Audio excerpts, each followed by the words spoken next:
Bir məsələyə toxunmaq lazımdır ki, Hindistan başdan Azərbaycanla bağlı düzgün siyasət seçmədi.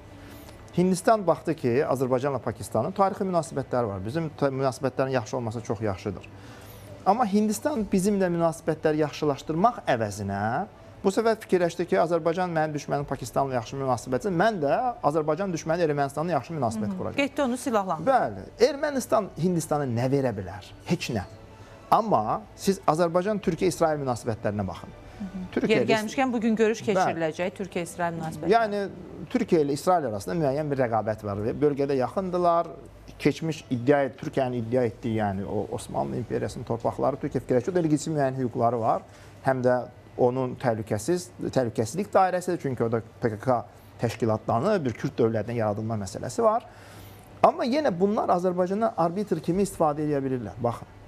İndi Hindistan bu şansını qaçırdı. Hindistan Azərbaycanla yaxşı münasibət qursaydı, onun Pakistanla münasibətlər pozulanda bəlkə də Azərbaycan onlar üçün yaxşı bir arbitr platforması kimi çıxış elərdi. Amma biz gördük ki, Hindistan nədir, sırf Pakistanla münasibətlər pisdir deyə Azərbaycanla Hindistanın dediyim kimi tarixi münasibətləri var. Azərbaycan bu münasibətləri dana bilməz, oradan çıxa bilməz.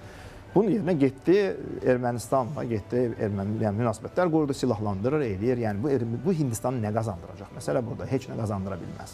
Regionda sözünü deyən dövlət varsa, digər dövlətlərə müəyyən qədər töhfəsi, enerji resursları sayəsində verən dövlət varsa, o da Azərbaycandır.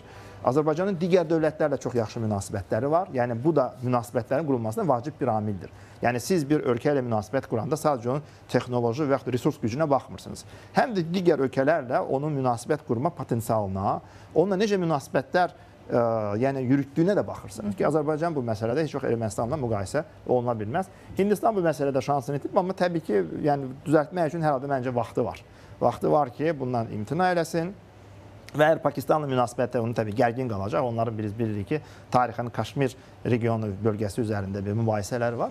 Azərbaycandan bir arbitr platforması kimi istifadə edə bilər. Digər platformalarda istifadə edə bilər. Türkiyə ilə baxın münasibətlərini pozmağa çalışır Hindistan bu arada. Bu sürtüşmədən, bu konfliktdən məncə Hindistan o qədər də xeyirdən çıxmayacaq. Mən Pakistanla Hindistan arası konflikti demirəm. Hindistanla Azərbaycan arası sürtüşmədən söhbət gedir. Yəni Hindistan əgər bu regionda bir söz sahibi olmaq istəyirsə, söz sahibi deməyim, yəni nüfuzunu itirmək istəmirsə, onun regionda ciddi oyunçularla münasibəti yaxşı olmalıdır. Bax, bu ciddi oyuncu təbii ki, Ermənistan deyil. Bunu nəzərə almaq lazımdır. Mən ümid edirəm ki, Hindistan bu səhvindən geri dönər.